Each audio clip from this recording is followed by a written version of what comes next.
New section, build an audience. All companies have customers. Lucky companies have fans. But the most fortunate companies have audience. An audience can be your secret weapon. A lot of businesses still spend big bucks to reach people. Every time they want to say something, they dip into their budgets, pull out a huge wad of cash, and place some ads. But this approach is both expensive and unreliable. As they say, you waste half of your ad budget, you just don't know which half. Today's smartest companies know better. Instead of going out to reach people, you want people to come to you.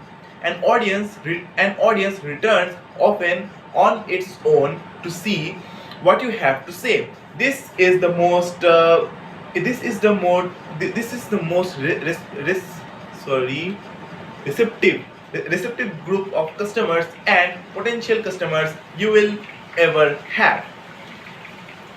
One the past 10 years, we have built an audience of more than 100,000 daily readers for our signal versus noise blog. Every day they came back to see what we have to say. We must talk about design or business or software or psychology or usability or our industry at large. Whatever it is, these people are interested enough to come back to hear more. And if they like what we have to say, they will probably also like what we have to sell. How much would it cost us to reach those 100,000 people every day, the old fashioned way? Hundreds of thousands, millions. And how would we have done it? Running ads, buying radio spots, sending direct mails. When you build an audience, you don't have to buy people's attention, they give it to you. This is a huge advantage. So build an audience, speak, write, blog, tweet, make videos, whatever.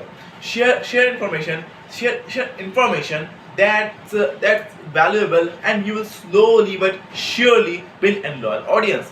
Then when you need to get the word out, the right people will already be listened. Don't outspend, out teach. Okay. New section, out teach your competition. You can advertise, you can hire salespeople, you can sponsor events, but your competitors are doing the same things. How does that help you to stand out? Instead of trying to outspend, outsell or outsponsor the competitors, try to out teach them. Teaching probably isn't something your competitors are even thinking about. Most businesses focus on selling or servicing, but teaching never even occurs to them. The whole fly the whole flood sorry the whole flood type foundry teaches designers about type at typography.com. It's Etsy. Typography.com Etsy, an online store for things handmade, holds entrepreneurial workshops that explain best practices and promotional ideas to people who sell at the site. Gary Gary Vaynerchuk, who owns a large wine shop, teaches people about wine online at Wine Library TV, and tens of thousands.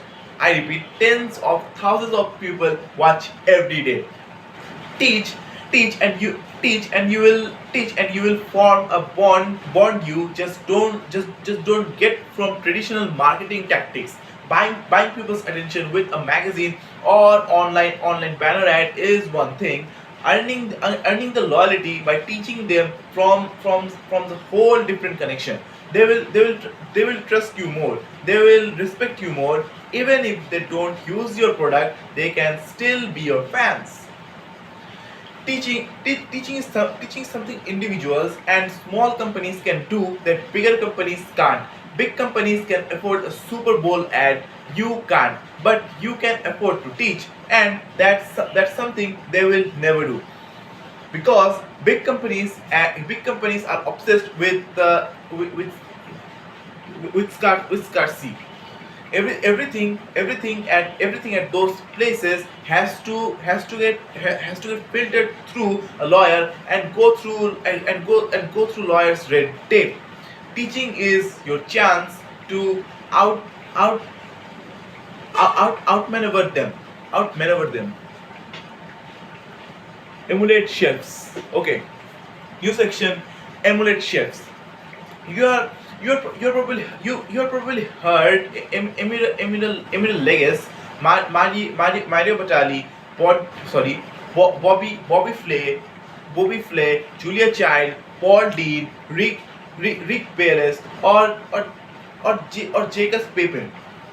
They are great chefs, but there are a lot of great chefs out there. So why do you know these people? This so why do so why do you why do you know this few better than others? Because they share everything they know.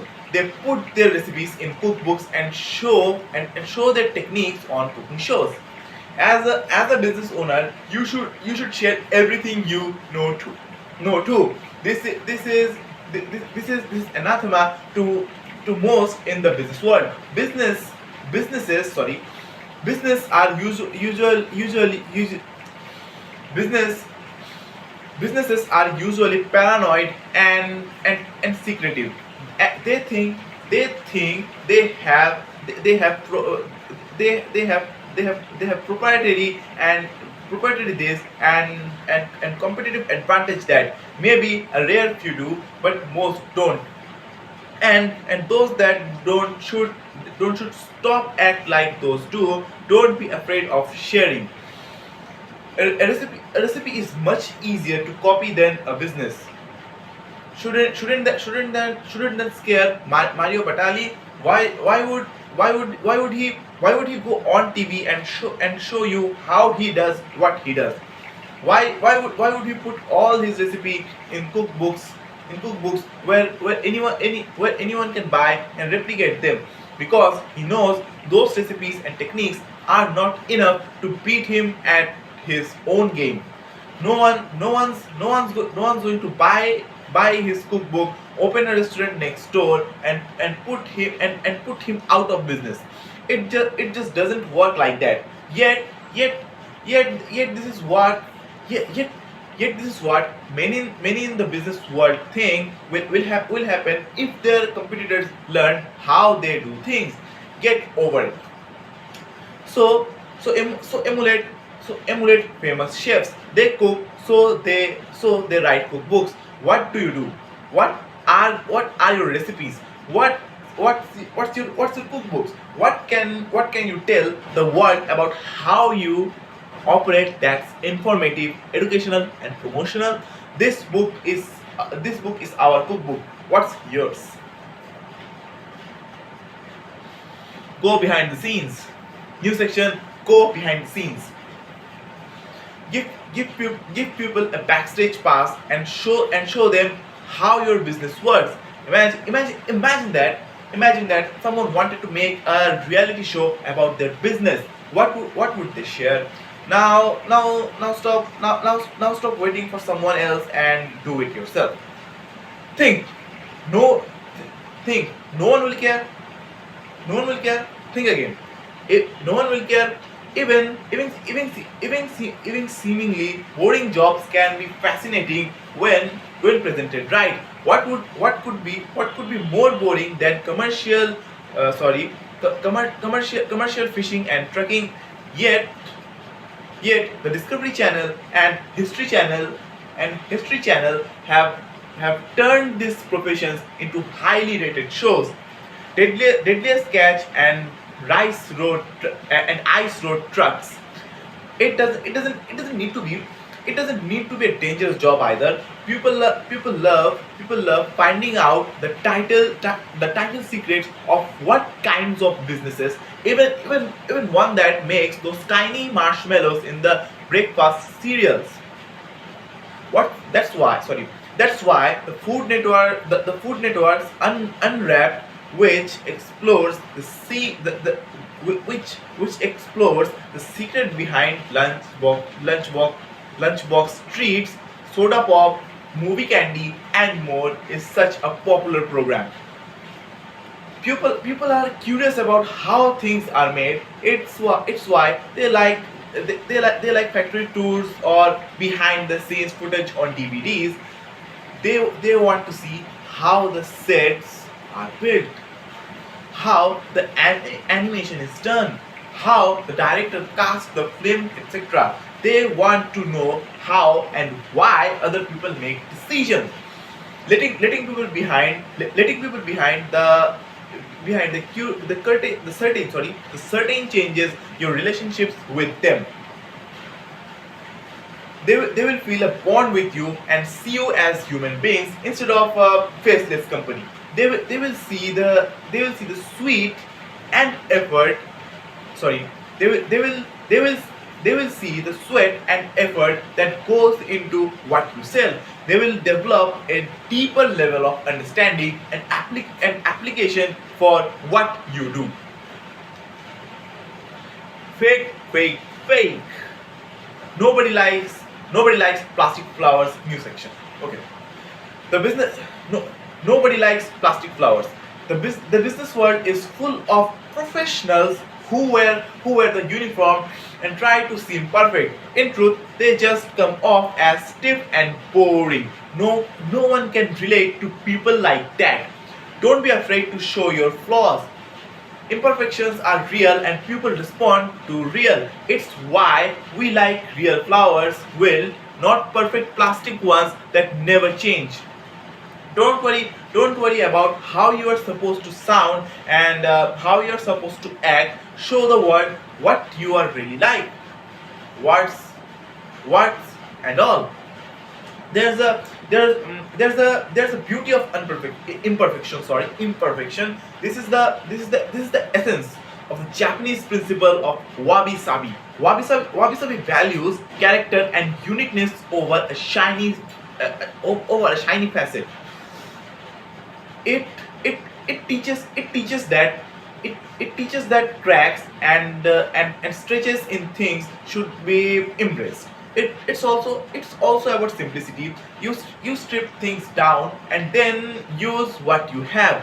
Leonard Cohen, author of book on wabi sabi, give this advice: pare down to the essence, but don't remove the poetry. Keep things clean and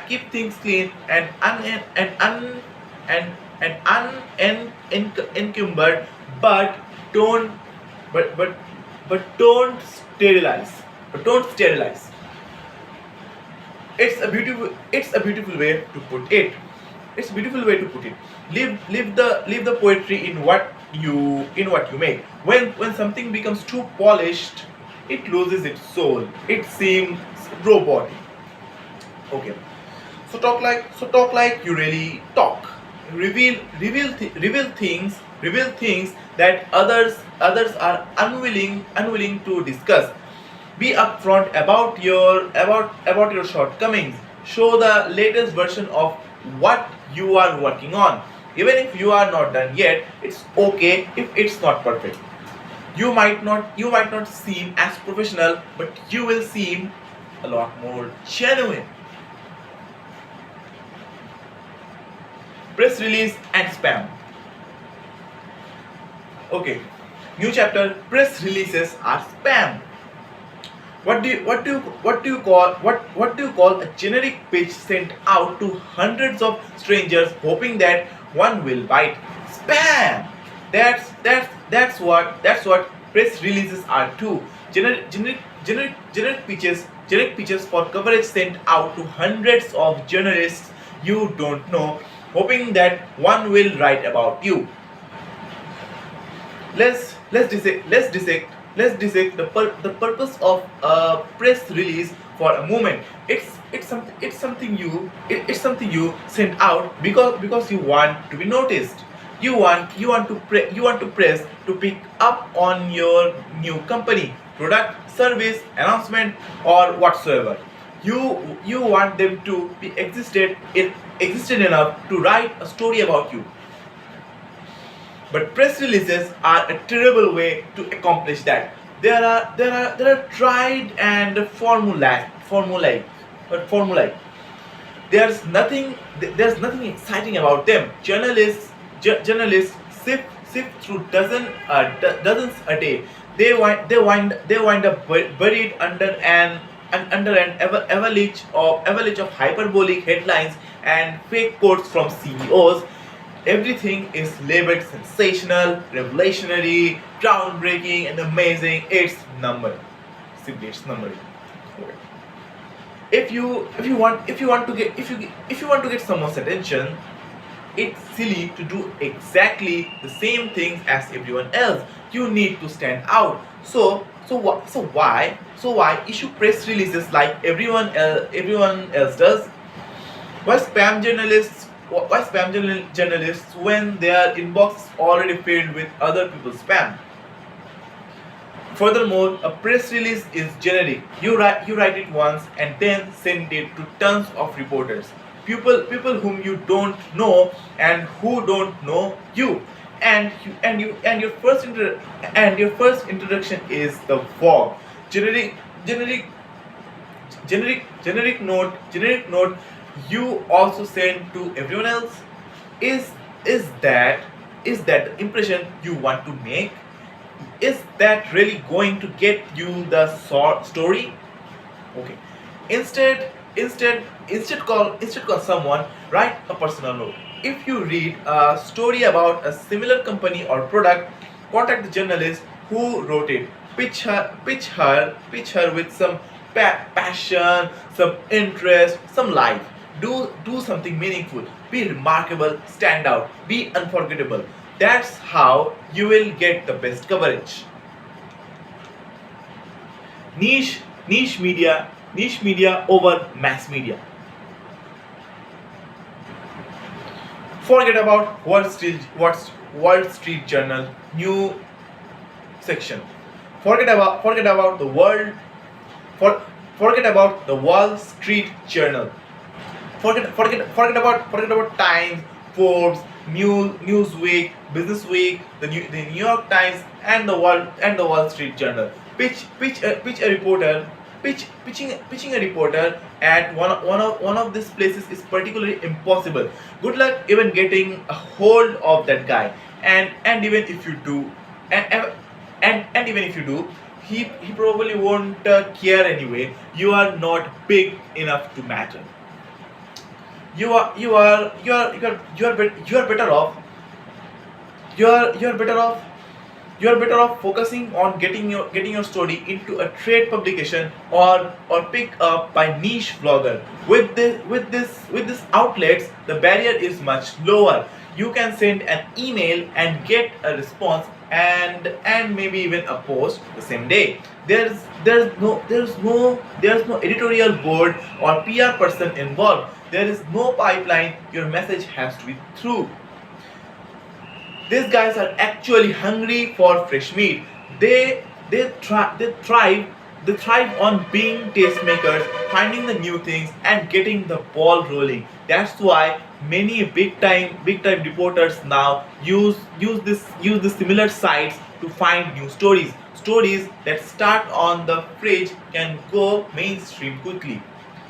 We have been written up in big mainstream publications like Weird and Time, but we have found that we actually get more hits when we're profiled on sites like Daring Fireball, a site for Mac nerds or life hackers or productivity site. Links from these places result in notable spikes in our traffic and sales. Articles in big time publications are nice, but they don't result in the same level of instant activity, right? Instant activity. Emulate drug dealers. Okay. New section. Drug dealers get it right. Drug dealer, drug dealers are astute. Ast- Drug dealers are astute business people. They know their product is so good. They are willing to give a little away for free upfront. They know you will be back for more with money. Emulate drug dealers. Make your product so good, so addictive. So can't means that giving customers a small free taste makes them come down with cash in hand. Okay, let's start again. This will force you to make something about your product with bite size. You want an easy digestible introduction to what you sell. This gives people a way to try it without investing any money or a lot of time. Bakeries, restaurants, and ice cream shops have done this successfully for years. Car dealers let you test drive cars before buying them. Software firms are also getting on board with free trials or limited use versions. How many other industries could benefit from the drug dealer model? Don't be afraid to give a little away for free, as long as you have got something else to sell. Be confident in what you are offering. You should know that people will come back for more. If you are not confident about that, you have not created a strong enough product. Everything is marketing. Marketing is not a department. New section. Marketing is not a department. Do you have a marketing department? If not, good. If you do, don't think these are the only people responsible for marketing. Accounting is a department. Marketing isn't. Marketing is something everyone is your company is doing 24/7, 36/5. Just as just as just as you just as you cannot not communicate, and you cannot market. Every time you answer the phone, it's marketing. Every time you send an email, it's marketing. Every time someone uses your product, it's marketing. Every word you write on your website is also marketing. If you build software, every error message is marketing. If you are in the restaurant business, and the dinner mint is marketing. If you are in the retail business, the checkout counter is marketing. If you are in a service business, your invoice is marketing. Recognize recognize recognize that all of these little things are more important than choosing which piece of swag to to to throw into a confidence goodie bag. Marketing isn't just a few individual events, it's the sum total of everything you do. The myth of overnight sensation. New section, the myth of the overnight sensation. You will not be a big hit right away. You will not get rich quick. You're not so special that everyone else will instantly pay attention. No one cares about you, at least not yet. Get used to it. You know those overnight success stories you have heard about. It's not the whole story. Deep digger, and you will usually find people who have busted their areas for years to get into a position where things could take off. And and on and on the rare occasion that instant success does come along, it usually doesn't last. There's no foundation there to support it. Trade the dream trade the d trade trade the dream of overnight success is slow, measured growth. It's hard, but you have to be patient. You have to grind it out. You have to do it for a long time before the right people notice. You may think you can speed up the process by hiring a PR team. Don't, brother. Sorry. So don't, brother, and don't bother. You are just not ready for that yet. For one thing, it's too expensive. Good PR firms can cost upward to $10,000 per month. That's a waste of money right now. Plus, you are still just a no name with a product no one's ever heard about. Who's who's going to write about that? Once you have some once you have once you have some customers and a history, you will have a story to tell. But just launching isn't a good story. And remember, great brands launch without PR campaigns all the time. Starbucks, Apple, Nike, Amazon, Google, and Snapple all become great brands over time, not because of a big PR push up front. Start building your audience today. Start getting people instead start people start get start start getting people interested in what you have to say, and then keep it and then keep at it. In a few years, you too will get to chuckle when people discuss you overnight success. Okay. New chapter: hiring. DIY. Do it yourself.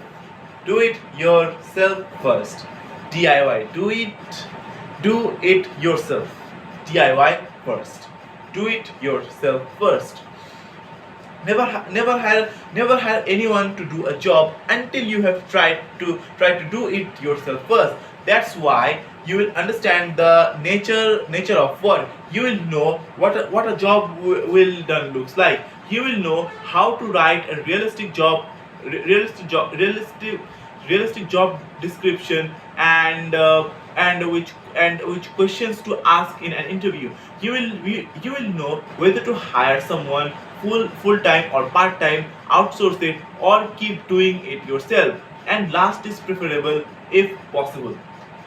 You will also be a much better manager because you will be supervising people who are doing a job you have done before. You will know when to criticize and when to support. At 37 Signals, we didn't hire a system administrator until one of us had spent a whole summer setting up a bunch of servers on his own. For the first 3 years, one of us did all of our customer support. Then we hired a dedicated support person. We ran with the ball as far as we could before hiring it off. That's why we knew what we were looking for once we did decide to hire. You may you may feel out uh, you may feel out of your element at times. You might even feel like you suck. That's all right. You can hire your why out of that feeling, or you can learn your way out of it. Try learning first. What you give up in initial execution will be repaid many times over by the wisdom you gain. Plus plus you should want to be i- plus plus you should want plus you should want to be intimately involved in the aspects of your business. Otherwise you will wind up in the dark, putting your fate solely in the hands of others. That's dangerous. Okay. New section: hire when it hurts. Don't hire for pleasure. Hire to kill pain. Always ask yourself, what if we don't hire anyone? Is that extra work that burdening us really necessary? We can solve the problem with a slice of software or a change or practice instead. What if we just don't do it? Similarly, if you lose someone, don't replace him immediately. See how long you can get by without that person and that position. You will often discover you don't need as many as people as you think. The right time to hire is when there is more work than you can handle for a sustained period of time. There should be things you can't do anymore. You should notice the quality level slipping.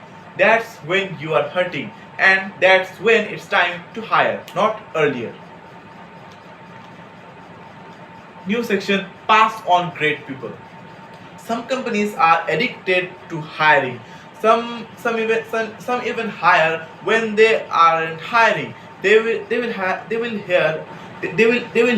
about someone great and invent a position or title just to lure them in, and and there they will sit, parked in a position that doesn't matter, doing work that isn't important. Pass on hiring people you don't need, even if you think that person a great catch. You will be doing your company more harm than good if you hiring in talented people who have nothing important to do. Problems problems problems start when you have more people than you need. You start you you you start inventing work to keep everyone busy. Artificial work leads to artificial projects, and those artificial projects leads to real costs and complexity. Don't worry about that one. That one. Don't don't worry don't worry about the one that got away. It's much worse to have people on staff who aren't going anything meaningful. That's plenty of talent out there. When you do have a real need, you will find someone who fits well. Great has nothing to do with it. If you don't need someone, you don't need someone. That's clear.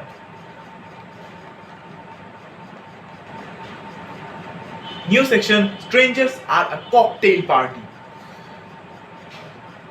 If you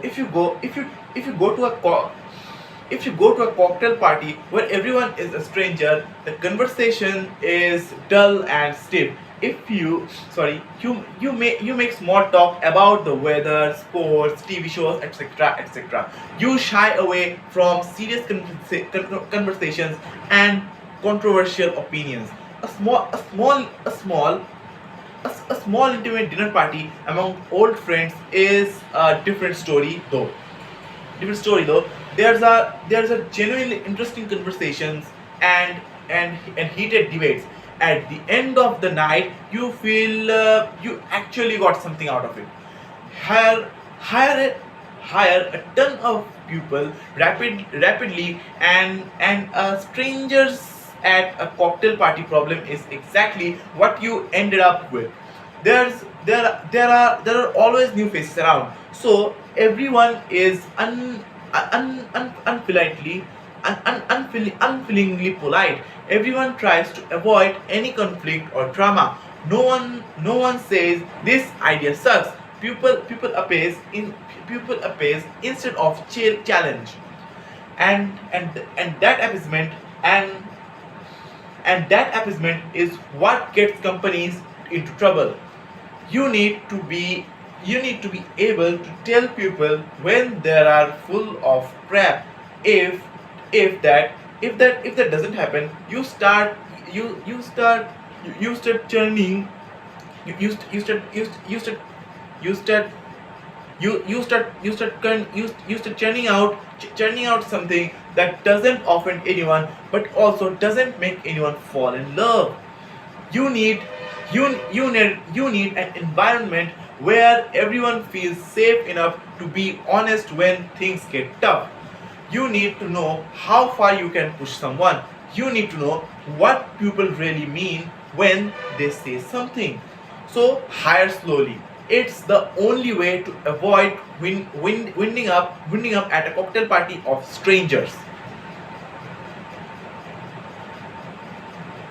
Okay, we are reached now. We are reached with that. We reached 150 page. We have left at we have left roughly 40 pages of this book rework. So after that, this book also gonna be end. And until then, assalamu alaikum.